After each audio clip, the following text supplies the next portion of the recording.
Today we are sealing another driveway, and so this is step one: clean the surface of the pavement. So especially the edges, you can see here some damage caused by roots, and there's a big hole there that we ended up patching.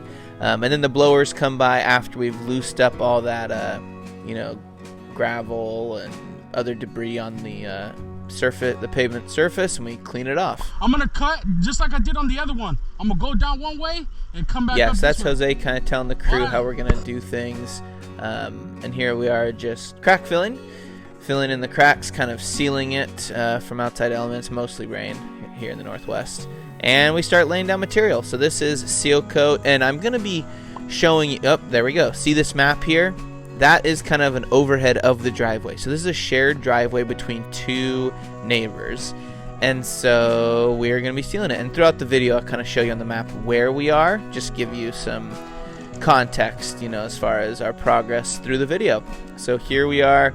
Man, with this blocker board, it's really hard when there's plants in the way, big bushes and whatnot. And so you kind of got to work around it. It's a total dance. There's Kelson. He's the one driving the buggy that is carrying all the material, and there's a hose out to the wand, and here we're spraying.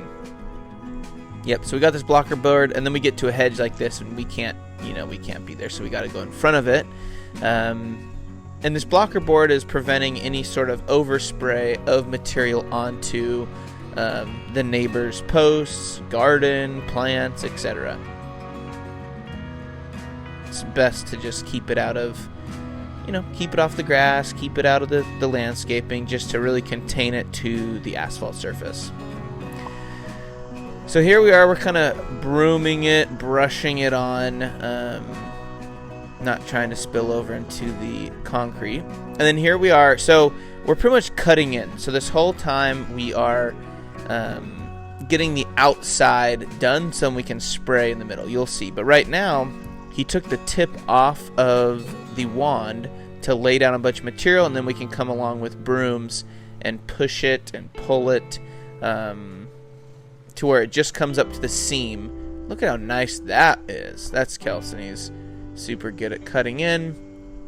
Yep, so now we can spray. So now that they have the edges cut in about 2 or 3, 4 feet, now we can spray without worrying about overspray getting onto like white garage doors or decks or what have you. So this is Jose's first person view of laying down material with the sprayer. So once you cut in, you pretty much have free reign. You can just wave this wand. I mean, not that I know how to do it, but lay down a proper amount of material and also minimize any sort of overspray on any of the neighbor or the customers' items. Oh, see right there, you want to make sure to get a blocker board up to prevent. Oh, here we go. We're moving on to kind of the middle portion, kind of almost the shared portion of the drive. Yep, there's the blocker board. Keep it out of the bark dust, bark chip.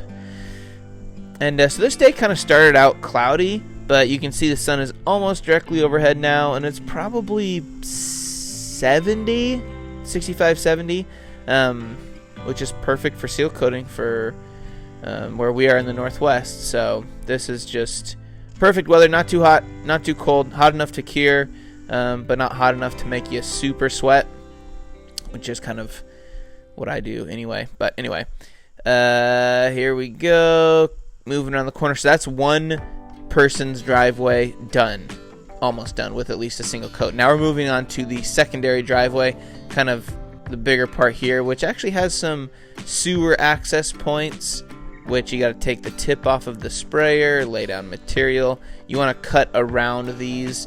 You don't want to just seal over them because then you can't access them. This stuff is thick. It's kind of like, man,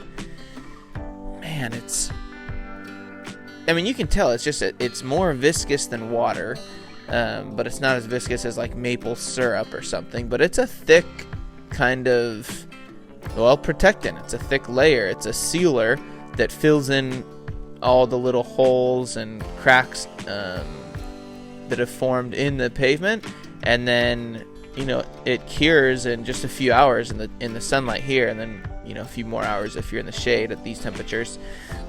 Obviously you want to stay off of it for about 24 hours, but it's enough for like a human to walk on after just an hour or so, a few hours in the sun. So here we go. Kelson's cutting in again on the edge, but pretty much we're just gonna spray. Once we cut in everything, spray all the way out. So I might just let you enjoy the rest of the video without me blabbering on in my annoying voice. Note that, oh yeah, here we go, start spraying. So in one of these clips, Jose will tell me about, you'll see the tip of it get clogged and it won't spray down super nice. It'll like be spraying. See how it sprays down somewhat of a line? Kind of is shifting a little bit, to be honest. That's why he'll hit the ground to kind of unclog the tip. And in one of these clips you'll see it like spray crazy, which you got to be very careful, especially when you're near houses.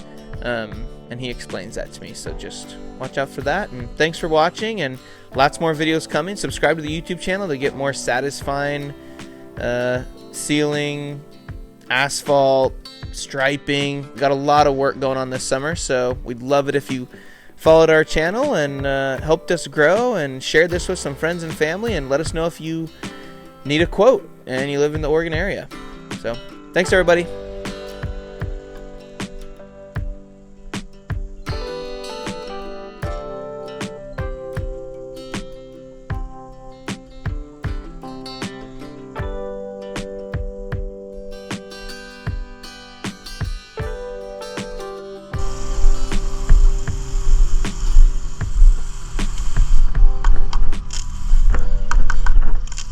You see when it clogs, this is what happens, Jackson.